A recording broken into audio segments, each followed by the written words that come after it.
Hi learners, 9th standard, 5th chapter coordinate geometry என்னன்னு பார்த்துட்டு இருக்கோம். அதில் அடுத்த session distance between any two points. So இந்த ரெண்டு பாயிண்ட்டுக்கு நடுவில் இருக்க டிஸ்டன்ஸை பற்றி நம்ம இதில் பேச போகிறோம். எக்ஸ் ஆக்சிஸில் அந்த பாயிண்ட்ஸ் இருந்தால் என்னவாக இருக்கும் அப்படின்னு பார்க்கலாம்.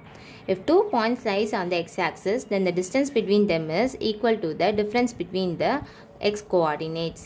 ஸோ இந்த கொடுத்துருக்க டயக்ராம் பார்க்கலாம். இந்த டயக்ராமில் எக்ஸ் ஆக்சிஸில் ஏன்ற பாயிண்ட் x1, 0 இருக்குது. அதே எக்ஸ் ஆக்சிஸில் பின்ற பாயிண்ட், அதாவது x2, 0ன்ற பாயிண்ட் இருக்குது.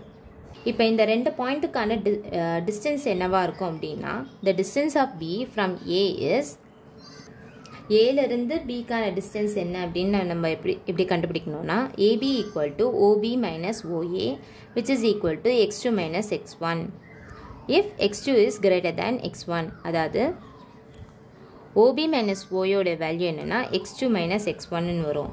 எப்போனா x2ஓட வேல்யூ வந்து x1ஐ விட பெருசாக இருந்ததுன்னா நம்ம x2 minus x1ன்றதை யூஸ் பண்ணி ஏபியோட டிஸ்டன்ஸ் என்னன்றதை கண்டுபிடிக்கணும்.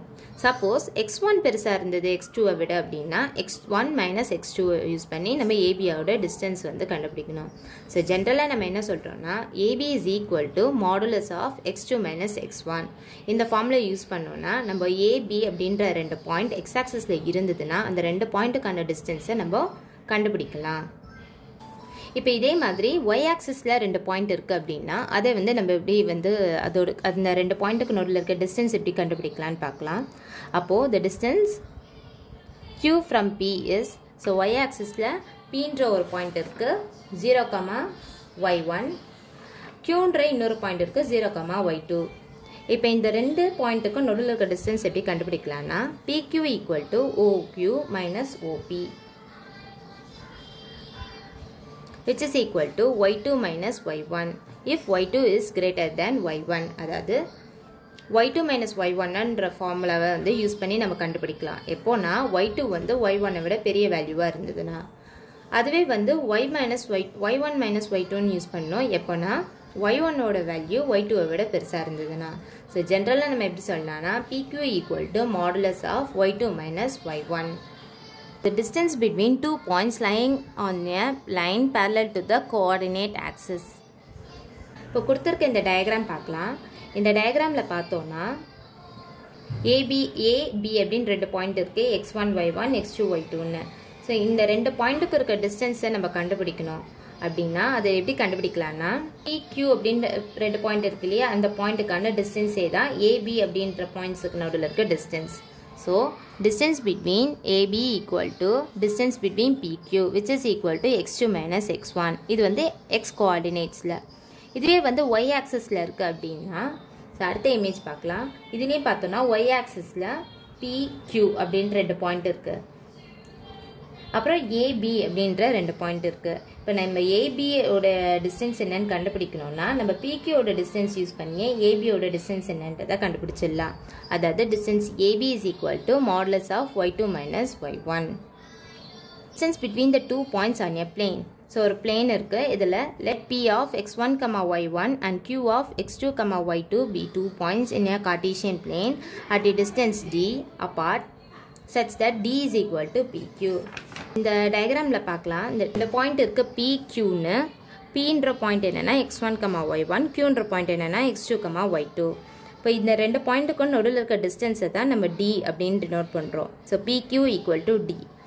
இப்போ இது என்ன ஃபார்ம் பண்ணுதுன்னா, ஒரு ரைட் ஆங்கிள் ட்ரையாங்கிள் ஷேப்பை ஃபார்ம் பண்ணுது. So right angle triangle form பண்ணுறதுனால பித்தாகரஸ் தேரம் யூஸ் பண்ணி நம்ம டியோட வேல்யூ, அதாவது Pக்கும் Qக்கும் நடுவில் இருக்க டிஸ்டன்ஸ் என்னன்றதை கண்டுபிடிக்கலாம். So PQ square is equal to PR square plus RQ square. So D square equal to x2 minus x1 the whole square plus y2 minus y1 the whole square. ஏங்க அது x2 minus x1ன்னு நம்ம use பண்ணுறோன்னா, so ப்ரீவியஸாக நம்ம பார்த்தோம் distance ஏபியை நம்ம எப்படி கண்டுபிடிப்போம்னா modulus of x2 minus x1 modulus of y2 minus y1ன்னு X coordinate y coordinate use பண்ணோம் இல்லையா. அதனால தான் இங்கே நம்ம x2 minus x1ன்னு யூஸ் பண்ணுறோம். இன்னொன்று PRன்றது வந்து எக்ஸ் ஆக்சிஸில் இருக்குது. பிஆர்ன்ற டிஸ்டன்ஸ் வந்து எக்ஸ் ஆக்சிஸில் இருக்கனால x2 மைனஸ் x1 நம்ம பண்ணோன்னா தான் பிஆருக்கான டிஸ்டன்ஸ் என்னன்றதை கண்டுபிடிக்க முடியும். அதே மாதிரி ஆர்கியூ நம்ம ஏன் இங்கே யூஸ் பண்ணுறோன்னா இது வந்து ஒய் ஆக்சிஸ். ஸோ ஒய் ஆக்சிஸில் y2 மைனஸ் y1 யூஸ் பண்ணால் தான் அதோட வேல்யூ டிஸ்டன்ஸ் என்னன்றதை கண்டுபிடிக்க முடியும். So d is equal to இந்த ரூட் வந்து ஆப்போசிட் சைடுக்கு போயிடுது. அதனால root of x2 minus x1 the whole square plus y2 minus y1 the whole ஸ்கொயர்ன்ற மாறிடுது. இந்த ஃபார்முலா யூஸ் பண்ணி தான் ஒரு பிளேனில் இருக்க 2 பாயிண்ட்ஸுக்கு நடுவில் இருக்க டிஸ்டன்ஸை நம்ம கண்டுபிடிக்க முடியும். 2 ப்ராப்பர்ட்டி இருக்குது. என்னென்னா the distance between PQ is equal to the distance between QP.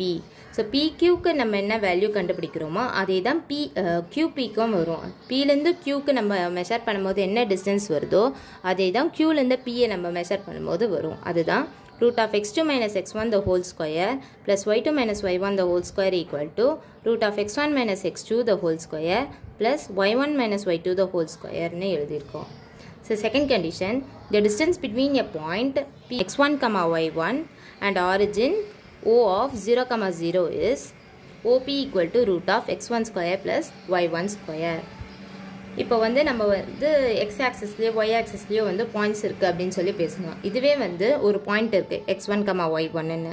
ஆனால் இன்னொரு பாயிண்ட் வந்து ஆரிஜின் ஓன்ற இடத்துல நம்ம இங்கே இந்த கிராஃபில் நம்ம ஆரிஜின் வந்து 0,0ன்னு சொல்லுவோம் இல்லையா, அங்கே இன்னொரு பாயிண்ட் இருந்ததுன்னா அந்த ஆரிஜினுக்கும் இந்த பாயிண்ட் Pக்கும் என்ன டிஸ்டன்ஸ் இருக்குது அப்படின்னு கண்டுபிடிக்கிறதுக்கு நம்ம root of x1 square plus y1 square formula use பண்ணணும்.